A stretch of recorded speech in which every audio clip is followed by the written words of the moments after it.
wrap up September tomorrow with more of the same morning fog and maybe a few showers late in the day. I'll let you know what October has in store for us coming up. Right now on News Channel 6 and 11, ongoing water issues in Richmond County. What officials say is the cause of a county shutdown and what solutions are in place. And how Jefferson Energy Cooperative is working to help customers get the lights on. As your News at 11 starts now. Live from Television Park, this is WJBF News Channel 6 at 11. Good evening, everyone. I'm Hannah Latier. Kim is off today. Thank you for joining us. Coverage you can count on begins with a water distribution event being held today after the city of Augusta announced there would be a temporary disruption of water. Many in the community are worried about what this means for them. Isabella Moody was there. We've been here. We're going to continue to be here. We're going to continue to ask for prayers. And we're going to ask that you just be patient. Sunday, Augusta Utilities announced that there will be a temporary disruption in the water system for all of Augusta for 24 to 48 hours. This is due to the pumps experiencing trash and debris from high water levels.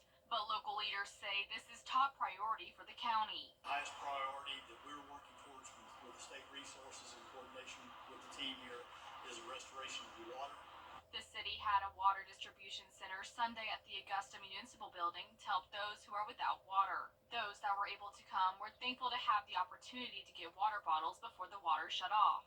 We can't help them because they got to do what they got to do. It's a lot of people coming down here to help us, so I can't even say nothing. Thank you. That's all I can say. It helps. I mean, everything helps nowadays. Many questioned how those who may not be able to get to these centers will get water. Challenges with, you mentioned how can we get more water to the people. First, we have to have the water. Once we get the water, I assure you that we will start getting it to where it needs. We're not going to continue to ask people to come drive to get a case of water. Mayor Garnett Johnson also stated that hospitals in Augusta are still operational. Georgia Power has 5,000 linemen coming to the region by Monday, stating 95% of residents will have power by October 5th. It's all about community, you know what I'm saying? Without the community, if you by yourself, then it's going to be way harder on you. You feel me? So if everybody come together and work together, we can get through this. And Richmond County will be distributing water again tomorrow at 8 a.m. at the Augusta Municipal Building on Telfair Street, followed by distribution of food and water at 10 a.m. and 12 p.m. at Gordon Highway at Southgate Shopping Center. South Carolina Governor Henry McMaster says 25 people in the state have died due to Hurricane Helene as of today. The governor says one of the biggest challenges cleanup crews are dealing with is downed power lines wrapped in all the debris. He's asked the National Guard to help with cleanup efforts as the storm has knocked down thousands of trees. I haven't seen anything quite like this before, particularly in this part of the state. But it's a devastating blow, but we can make it through. All we have to do when we get that debris cleared, once we get the debris cleared, then we can get in and the filling stations and all the stores, all the things are without electricity, including some of the cell towers aren't working. Agencies are pooling resources with personnel deployed from across the state to assist in recovery efforts. Information about road conditions, open gas stations, and power restoration will be passed along soon. And Jefferson Energy Cooperative is working to help bring power back to their customers in the CSRA. It's assessing the extensive damage from Hurricane Helene. Officials report they have welcomed more than 200 workers to provide additional assistance and aid in restoring power. To be as patient as possible. This is going to be a long process. It's going to be more than a week, most likely for some people. Of course, we're constantly restoring power to our members. We had some on Friday. We had some more on yesterday. We're getting some more on today. Each day, we're going to add to that. Currently, there are about 29,883 outages impacting those customers in the CSRA. And in the aftermath of Hurricane Helene, people in the CSRA are left with no power to cook and are there in search of food. Now some local businesses are opening their doors in order to help the community. Brandon Dawson has more. People from all over are dealing with Helene's aftermath. Even with everything that's happened, some local businesses are opening their doors to let people buy something they haven't had in days. A good meal. We've been very lucky and blessed to have a business that wasn't affected, structurally by the storm. We have generators, so we were able to save all our food. All our coolers are working. We're a cold kitchen, so we can serve most of our menu right now. Owner of Mosh Pit Eats, Jason Parrish, opens Sunday, a day the business is normally closed. We're just going to be sitting here anyway, so we figured we could use our platform to help the community, be able to serve them for a few hours today, even though we're not usually open. Owner of El Rey, Ramiro Galvin, is getting hot meals to the community and giving back to those trying to help. Right now, we have a food truck set up right in front of our Washington Road location. And of course, we're selling plates. And if you know any linemen, if you're by your house or whatever, you see a lineman doing some work or a police officer or firefighter, send them our way. We're actually giving free plates for them. And yeah, man, we're just trying to trying to do a little bit for our community. Both business owners are happy to be able to serve the community. Man, it feels amazing. It feels great. I mean, I can't explain it. I'm lucky that I have a restaurant to be able to do that. Blessed. That's it. Blessed that we were able to do this. We could be sitting home in worse conditions, so we feel very blessed. Community members we talked to say they've been adapting while the power gets restored. We've been basically eating cold hot dogs for like 2 days now. We haven't had any power since Friday morning.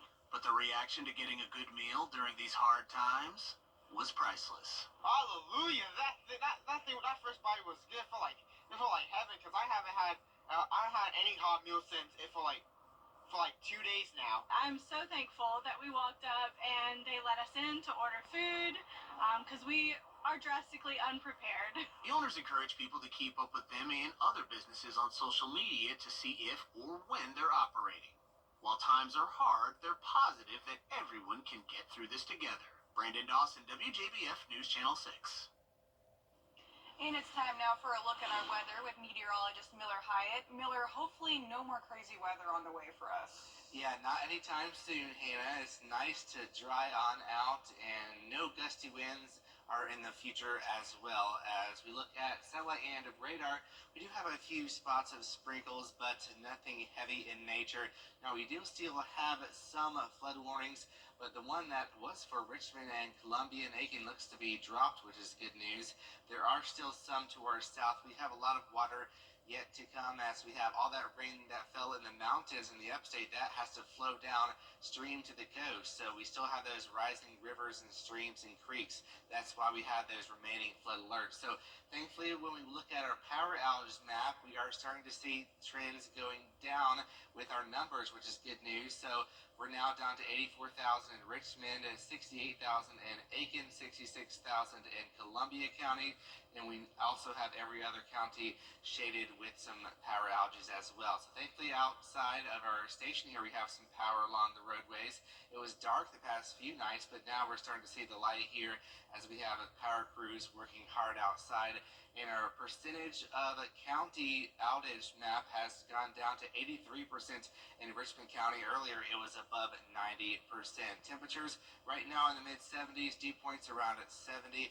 And as we look at our winds, they are pretty light. Coming up, I'll let you know what to expect for the last day of September in your full Viper 6 forecast. Hannah? All right, Miller, thank you so much. Recovery efforts are underway tonight across the CSRA. Mary Morrison takes us inside a West Augusta neighborhood. Fox Hall, one of the hardest hit neighborhoods in West Augusta. Home after home badly damaged. And as you can see, the damage that was done to our residents, the day of the storm, we couldn't even get out our driveway because it was blocked. Most of the neighbors' driveway was blocked, and we had a couple of angels to come by and had machinery that was able to get us our driveway clear so we can get out of it. 2 days later, more angels in hard hats with major equipment lifting huge trees off homes. We're here helping a big dog tree service out here in town in Augusta. 4 or 5 big liters, this tree fell on this lady's house. We're taking it off. Well, we feel a little bit displaced, but we're very healthy. No one got hurt here, and it's just stuff. We've got a crane coming, hopefully in the next hour, taking all the trees off and inside from our home. Water's supposed to be shut off, but maybe only for a day or two. So it could be a whole lot worse off than it is. We have a generator and lots of extra fresh water. And for now, that's about as good as it gets. In Augusta, Mary Morrison, WJBF News Channel 6. After storms, scammers often try to make money from disasters. The Better Business Bureau and AAA warn about storm chasers and out-of-town contractors aiming to make quick money. AAA offers tips to help you spot scams before you fall victim. Now, when it comes to contractor fraud, there are a lot of red flags that you can look for. Contractors might show up unsolicited, convince you to have your neighbors hire them too. They might ask for payment up front and in cash, or offer a discount for doing work with leftover materials. Contact your insurance provider before any repairs and don't sign anything with a contractor until an adjuster inspects the damage. An investigation is underway in Aiken County following the death of a woman after a house fire. The coroner's office reports they arrived at School Street for a house fire fatality. The victim was identified as 78-year-old Joyce Barfield. Authorities believe the fire started in a bedroom with a candle. An autopsy is scheduled next week in Newberry. And the Richmond County Sheriff's Office is investigating a shooting. Deputies responded to River Ridge Drive in reference to a shooting. Authorities found a woman with a gunshot wound. She was taken to the hospital for her injuries, and no word yet on any suspects. Dry air is in place now, and that's going to lead to some nice days ahead as we begin October for the new week. I'll have details coming up. It's one of the deadliest drugs. It's all part of the over $3.9 billion in prizes won last year. So why not get your share? You just might, but only if you play the Georgia Lottery. The Live 5 for 6 Skyview Network, sponsored by Terry Lambert Hyundai. Now, your most accurate forecast with WJBF Live 5 for 6. We're sitting nice and quiet outside our station here at Television Park here. We're looking live over at Bobby Jones Expressway. We are finally seeing some power restored here. The past few nights has been dark on our camera, but now we're starting to see the light here as the light poles come on along Bobby Jones Expressway. So right now, across the two-state, most spots are dry. Now, I can't rule out a stray shower or two overnight as Helene still sits to our west. The remnants of Helene. Notice here this spiral off towards our northwest over Kentucky and Tennessee. That is what's left of Helene. Now, it's not tropical anymore. However, it still is bringing in a few showers to the area. So looking at our power outage map, still pretty high with these power outages. Right now, 84,000 in Augusta, but it is going down.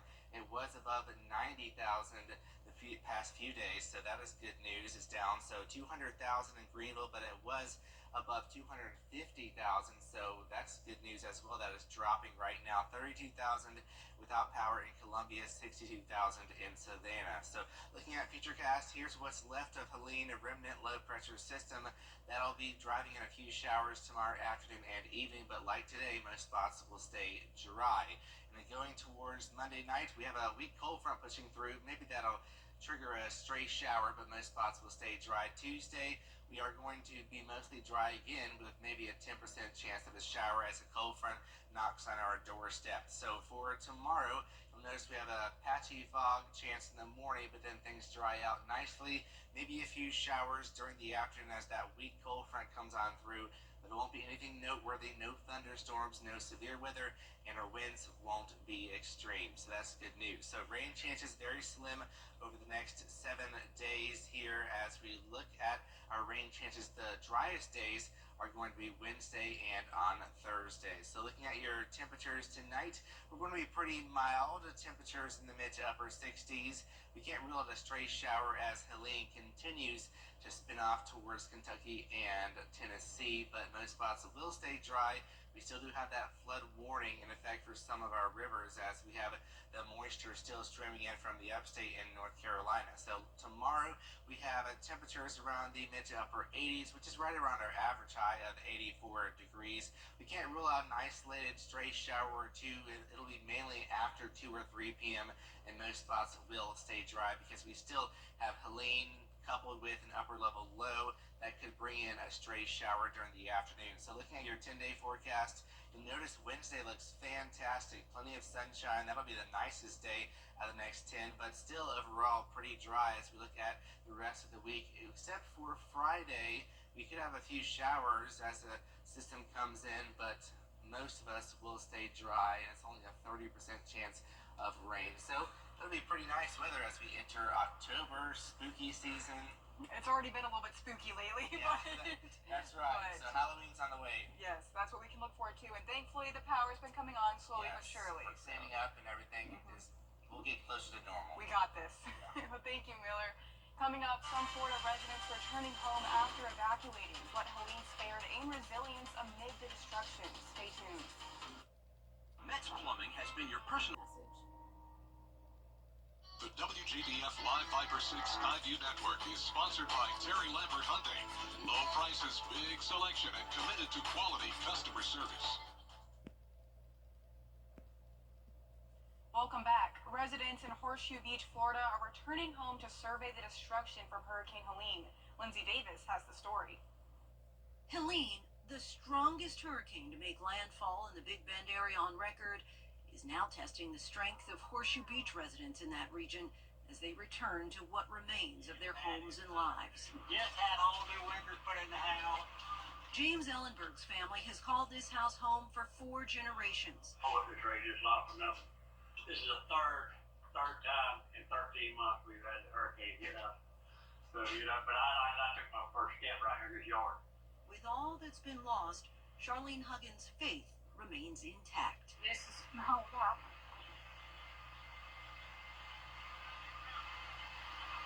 But we will come back. Good Lord goes before us. And we will come back. After 5 generations of living here, she's learned resilience. There's a lot of memories here. One thing Helene spared, the shirt on her back, which says it all. Blessed. God's our strength. That's where our hope lies, is in Him. Betsy Hameling is in the same boat and also shares the same sentiment. I feel blessed. And to come back and clean up, it's part of it. It's part of living on the coast of Florida. Authorities outside Atlanta, Georgia issued evacuation orders today after a fire broke out at a chemical plant in the area. Rockdale County Fire Chief says the fire ignited at the biolab plant in Conyers when a sprinkler head malfunctioned around 5 this morning. The malfunction caused water to mix with a water-reactive chemical, producing a plume of chemicals.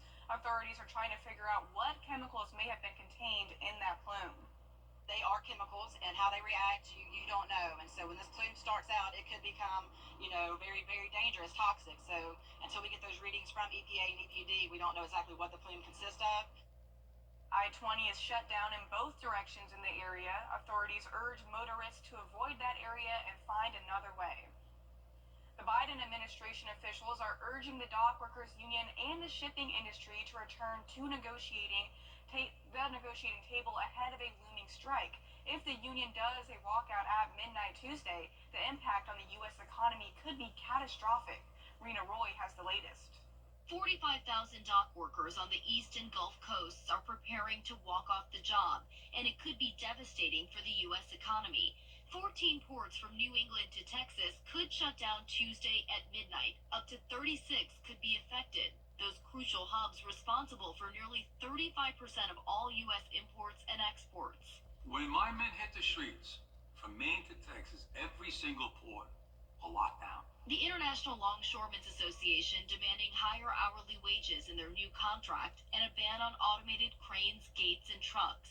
A prolonged strike could mean delayed shipping and higher prices for Americans on things like clothes, electronics, cars, and food, like canned goods and fresh produce. The U.S. economy would take a direct hit. It's estimated that a strike would cost somewhere around $5 billion a day. The U.S. Maritime Alliance, representing the shippers and ports, says it's committed to negotiating, but claims the union is not bargaining in good faith. The Biden administration urging both sides to negotiate fairly and quickly. Both sides have got to settle the strike. Support the collective bargaining effort. I think they'll settle the strike. Now, according to a senior White House official, Transportation Secretary Pete Buttigieg and other top officials met with the alliance to deliver that message. Rena Roy, ABC News, New York. Coming up in sports, the Atlanta Falcons get a thrilling win over the Saints. Gianna Cephalou has more.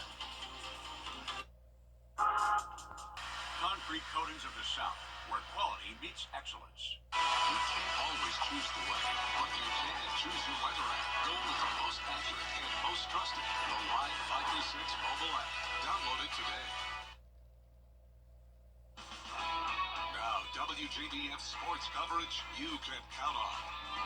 The Atlanta Falcons look to bounce back from last week's loss against the Chiefs. Picking things up in the second quarter, it is deflected and intercepted. Anderson takes it to the house for the pick six. The Falcons now up 17-14, but here come the Saints, though. Fourth quarter, third and goal. Alvin Kamara into the end zone. The Saints regain the lead, up one with 1 minute to go. And then with 7 seconds left, it is Young Wei-Koo who banks the 58-yard field goal. The Falcons pick up the second win on the season. They hang on for the 26-24 victory. And the Carolina Panthers seeking their second straight win. Andy Dalton hands it off to Chuba Hubbard for the Panthers' first touchdown of the game. Now, second quarter, Panthers threatening again. Dalton with the play action fake throws on the run to Xavier Legette to tie the game up at 14. Now, third quarter, the Panthers trying to get back in it. Dalton has all day to throw and finds Deontay Johnson over the middle. And the Bengals, however, hang on for the 34-24 win, and the Panthers drop to 1-2 on the season. And over to the MLB, the Atlanta Braves are inching closer to a playoff berth. The Braves need either a win against the Royals or an Arizona Diamondbacks loss. Now, top of the fourth, the Royals up 3-1. Hunter Renfroe with the solo home run into deep left field, silencing that Braves crowd. Atlanta struggling to produce more runs in game 162. The Royals spoil the party and get the 4-2 win. That'll do it for sports. We'll be back. 226-4707 today. Don't miss the spectacular Jesus Christ Superstar.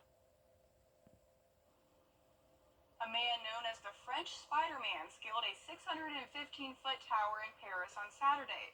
The French free climber, Alain Robert, climbed his way to fame in the 1990s and has been scaling skyscrapers ever since. The 62-year-old daredevil was joined on France's Total Tower by 31-year-old Sébastien Boyne, who's been following Alain since he first took up the terrifying sport. Both climbers reached the top of the tower, some 44 floors high, where they were briefly arrested by the police, then released. That's my favorite part, is briefly arrested. Wow. Still very impressive, especially at 62 years old. That's crazy. I am so afraid of heights. Me too. Wow. Yeah, me three. They just like that adrenaline, I guess.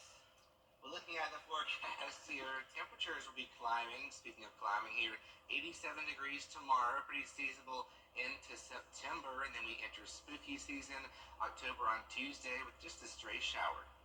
Well, that is our report for now. Y'all stay safe out there, and thank you so much for watching. Be sure to join our Good Morning Augusta team, and have a good night.